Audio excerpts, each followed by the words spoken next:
ഞാന് കോച്ചും ഓണർ വരെ ഇതുവരെ നമ്മൾ ആലോചിച്ചുകൊണ്ടിരിക്കുകയാണ്. എന്റെ ഫോട്ടോ ജോസ് ബട്ട്ലർ എന്റെ ഇതിനെ ബാക്ക് ചെയ്യാൻ പറഞ്ഞത് എന്തിയെ, യു.സി. ചന്ദ്രന്റെ സഞ്ജുവിന്റെ അഗേൻസ്റ്റ് ബോൾ ചെയ്യാൻ പറഞ്ഞ എന്തിയെ, അശ്വിൻ ബോൾ ചെയ്യാൻ പറഞ്ഞ എന്തിയെ. അപ്പൊ അതൊക്കെ കുറച്ച് ഈ IPL ഒരു മസാല അങ്ങനെയാണ്. ഡെഫിനറ്റ്ലി അങ്ങനത്തെ ഒരു സംഭവമാണ്. ഒന്ന് ചെയ്യാൻ പറ്റാത്തതുകൊണ്ടാണ് നമ്മൾ ഈ തീരുമാനം എടുത്തത്. അപ്പൊ അതൊരു ഫ്രാഞ്ചൈസി നമ്മൾ എല്ലാവരും ചേർന്ന ഒരു തീരുമാനമാണ്. ടീം ആവശ്യപ്പെടുകയാണെങ്കിൽ ഞാൻ ഉറപ്പായിട്ട് ഇന്ത്യക്ക് വേണ്ടി ഓഫർ കിടക്കുമ്പോൾ വിളിച്ച് കളിക്കാൻ പറഞ്ഞ കഴിയും. അതിലൊരു സന്തോഷമുള്ള കാര്യമാണ്.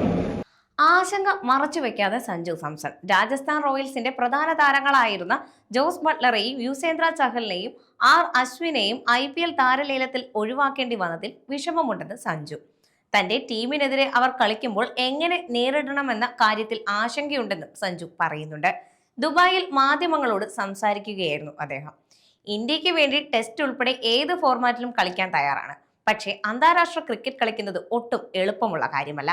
അതുപോലെ ഇന്ത്യൻ ടീമിൽ എത്താനും ബുദ്ധിമുട്ടാണ്. പക്ഷേ പ്രതീക്ഷയും വിശ്വാസവും നഷ്ടപ്പെടാതെ ധൈര്യമായി മുന്നോട്ട് പോകണമെന്നാണ് ഇന്ത്യക്ക് വേണ്ടി കളിക്കാൻ ആഗ്രഹിക്കുന്ന കുട്ടികളോട് തനിക്ക് പറയാനുള്ളതെന്നും സഞ്ജുവിന്റെ വാക്കുകളിലേക്ക്.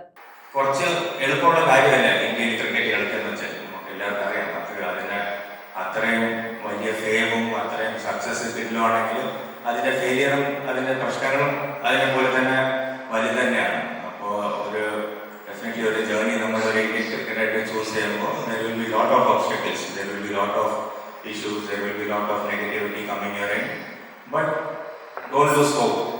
I think hope and belief is the strongest word which I have kept in my diary right from the start.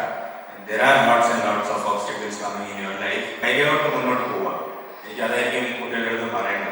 Cricket കളിക്കുക എന്ന് വെച്ചാൽ ഇന്ത്യക്ക് കളിക്കണമെങ്കിൽ ഏറ്റവും ആദ്യം ഉണ്ടാകുന്ന ഒരു കാര്യം എന്ന് വെച്ചാൽ